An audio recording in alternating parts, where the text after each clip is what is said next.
مال کی اہمیت تو ہے، اس سے کسی کو انکار نہیں، پیدا ہونے سے لے کر کے مرنے تک مال تو اس کے ساتھ لگا ہی رہتا ہے. پیدا ہوا،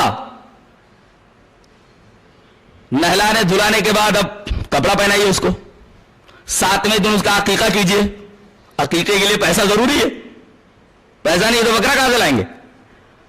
اسی طریقے سے اس کا بال اتار کر کے چاندی یا سونے کے وزن سے خیرات کر دیا جائے. اب سونا چاندی اس کے پاس رہے گا ہی نہیں، پیسے رہیں گے ہی نہیں، تو وہ بالوں کے بقدر پیسہ کیسے خیرات کرے گا؟ تھوڑا بڑا ہوا، اب اس کی تعلیم کا مسئلہ ہے، تعلیم میں پیسہ ضروری ہے. اور بڑا ہوا، اب شادی کا مسئلہ ہے، شادی میں کم سے کم مہر ضروری ہے، وہاں بھی پیسے کی ضرورت ہے.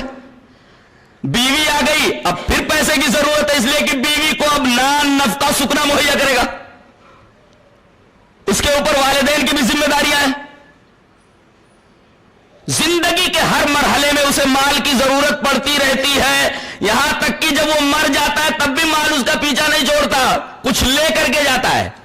تھوڑا کپڑا تو لے کر کے جاتا ہے، 2-4 گز. تجہیز و تکفین تو مرنے والے کے لیے ضروری ہے، اگر مال نہیں ہے تو تجہیز و تکفین کیسے ہوگی؟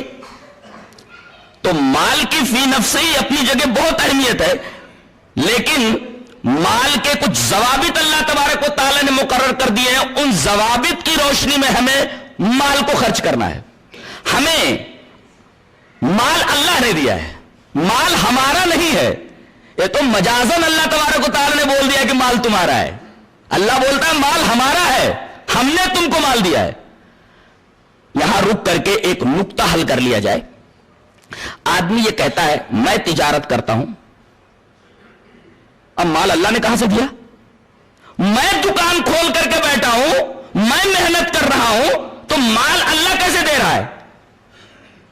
میں مزدوری کر رہا ہوں، خون پسینہ ایک کر رہا ہوں، تو مجھے پیسہ مل رہا ہے، اللہ کہاں دے رہا ہے؟ نقطہ بھول گیا ہو کہ دکان کھول کر کے بیٹھ گئے، دکان تو پیسہ پیدا نہیں کرے گی نا، دکان کے اندر تو صرف مال رکھا ہوا ہے. گراہک کون بھیجتا ہے، کسٹمر کون بھیجتا ہے؟ صرف اور صرف اللہ تبارک تعالیٰ بھیجتا ہے. اگر کسٹمر کو نہ بھیجے بھوکے مر جائیں گے آپ، دکان بند کرنی پڑے گی آپ کو.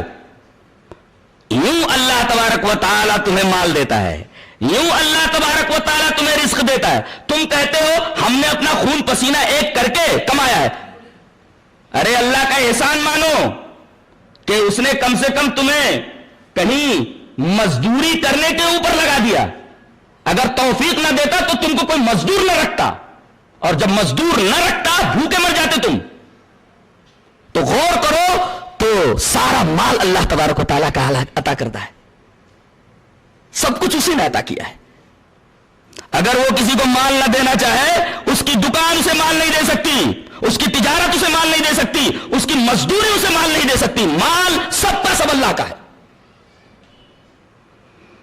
اسی وجہ سے ایک جگہ فرمایا گیا وَآتُوهُم مِّن مَّالِ اللَّهِ الَّذِي آتَاكُمْ، ان کو دو جو مستحق ہے، اپنے مال میں سے نہیں، مِّن مَّالِ اللَّهِ الَّذِي آتَاكُمْ، اللہ کے اس مال سے جو اللہ نے تمہیں دیا ہے. تمہارا مال کا ہے کا